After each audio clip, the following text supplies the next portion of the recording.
शान्ताकारं भुजगशयनं पद्मनाभं सुरेशं विश्वकारं गगनसदृशं मेघवर्णं शुभांगं लक्ष्मीकान्तं कमलनयनं योगिहृदयध्यानगम्यं वन्दे विष्णुं भवभव्यहरं सर्वलोकाकीनाथम्।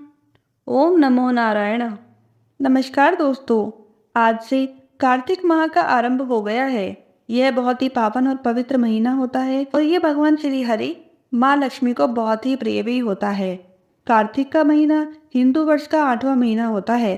कार्तिक माह भगवान श्री हरि और माता लक्ष्मी को समर्पित होता है। इस माह में भगवान विष्णु को और उनकी कथाओं को श्रवण करना बहुत ही शुभ माना जाता है। कार्तिक माह में पवित्र नदियों में स्नान करने से, दान करने से, माता तुलसी की पूजा करने से मनुष्य को सभी प्रकार के नाशों से मुक्ति मिलती है और उनको सुयश तथा मोक्ष की भी प्राप्ति होती है। कार्तिक मास में भगवान श्री विष्णु जी योग निद्रा से जागते हैं और माता लक्ष्मी धरती पर भ्रमण करके अपने भक्तों को अपार धन का वरदान और आशीर्वाद देती है। भगवान श्री हरि की प्रिया तुलसी माता की पूजा करने से एवं उनके समक्ष दीप प्रज्वलित करने से व्यक्ति की समस्त मनोकामनाएं पूरी हो जाती हैं।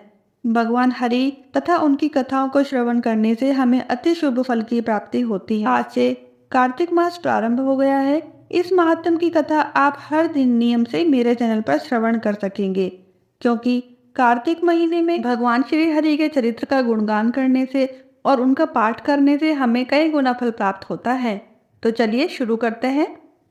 नैमिषारण्य तीर्थ में श्री सूत जी ने 88,000 सनकादि ऋषियों से कहा, अब मैं आपको कार्तिक मास की कथा विस्तार पूर्वक सुनाता हूँ, जिसका श्रवण करने से मनुष्य के सभी पाप नष्ट हो जाते हैं और अंत समय में बैकुंठ धाम की प्राप्ति होती है।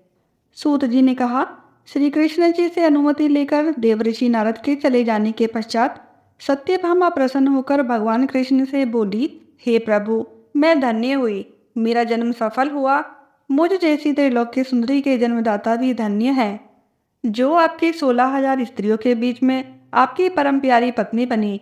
मैंने आपके साथ नारद जी को वह कल्पवृक्ष आदि पुरुष विधि पूर्वक दान में दे दिया, परंतु वही कल्पवृक्ष मेरे घर लहराया करता है। यह बात मृत्युलोक में किसी स्त्री को ज्ञात नहीं है। हे त्रिलोकीनाथ, मैं आपसे कुछ पूछने की इच्छुक हूँ। आप मुझे कृपया करके कार्तिक महात्म्य की कथा विस्तार पूर्वक सुनाइए, जिसको सुनकर मेरा हित हो और जिसके करने से कल्प पर्यंत भी आप मुझसे विमुख ना हों। सूत जी आगे बोले, सत्यभामा के ऐसे वचन सुनकर श्री कृष्ण ने हंसते हुए सत्यभामा का हाथ पकड़ा और अपने सेवकों को वहीं रुकने के लिए कहकर विलास युक्त अपनी पत्नी को कल्प वृक्ष के नीचे ले गए। फिर हंसकर बोले, हे प्रिय, 16,000 रानियों में से तुम मुझे प्राणों के समान प्यारी हो। तुम्हारे लिए मैंने इंद्र एवं देवताओं से विरोध किया था। हे कांते, तुमने मुझसे पूछी है उसे सुनो। एक दिन मैंने तुम्हारी इच्छा पूर्ति के लिए गरुड़ पर सवार होकर इंद्रलोक जाकर कल्पवृक्ष इंद्र से मांगा। इंद्र द्वारा मना किए जाने पर इंद्र एवं गरुड़ में घोर संग्राम हुआ और गौलोक में भी गरुड़ जी और गौओं से युद्ध हुआ। गरुड़ की चोंच की चोट से उनके कान एवं पूंछ कटकर गिरने लगी, जिससे 3 वस्तुएं उत्पन्न हुई। कान से तमाकू, पूंछ से गोभी और रक्त से मेहंदी बनी। इन तीनों का प्रयोग करने वालों को मोक्ष नहीं मिलता। तब गौओं ने भी क्रोध में होकर गरुड़ जी पर वार किया, जिससे उनके 3 पंख टूटकर गिर गए। इनके पहले पंख से नीलकंठ, दूसरे से मोर और तीसरे से चकवा चकवी उत्पन्न हुए। हे प्रिय, इन तीनों का दर्शन करने मात्र से ही शुभ फल प्राप्त हो जाता है। यह सुनकर सत्यभामा ने कहा, हे प्रभु, कृपया मुझे मेरे पूर्व जन्मों के विषय में बताइए कि मैंने पूर्व जन्म में कौन कौन से दान, व्रत व जप नहीं किए। मेरा स्वभाव कैसा था, मेरे जन्मदाता कौन थे और मुझे मृत्युलोक में जन्म क्यों लेना पड़ा। मैंने ऐसा कौन सा पुण्य कर्म किया था जिससे मैं आपकी अर्धांगिनी हुई। श्री कृष्ण कहते हैं कि हे प्रिय, अब मैं तुम्हारे द्वारा पूर्व जन्म में किए गए पुण्य कर्मों को विस्तार पूर्वक कहता हूँ, उसे सुनो। पूर्व समय में सतयुग के अंत में वेद वेदांता का ज्ञाता देव शर्मा नामक एक ब्राह्मण निवास करता था। वह प्रतिदिन अतिथियों की सेवा, हवन और सूर्य भगवान का पूजन किया करता था। वह सूर्य के समान तेजस्वी था। वृद्ध अवस्था में उसे गुणवती नामक कन्या की प्राप्ति हुई। उस पुत्रहीन ब्राह्मण ने अपनी कन्या का विवाह अपने ही चंद्र नामक शिष्य के साथ कर दिया। वह चंद्र को अपने पुत्र के समान मानता था और चंद्र भी उसे अपने पिता की भांति ही सम्मान देता था। एक दिन वह दोनों कुश व समीधा लेने के लिए जंगल में गए। जब वे हिमालय की तलहटी में भ्रमण कर रहे थे, तब उन्हें एक राक्षस आता हुआ दिखाई दिया। उस राक्षस को देखकर भय के कारण उनके अंग शिथिल हो गए और वे वहां से भागने में भी असमर्थ हो गए।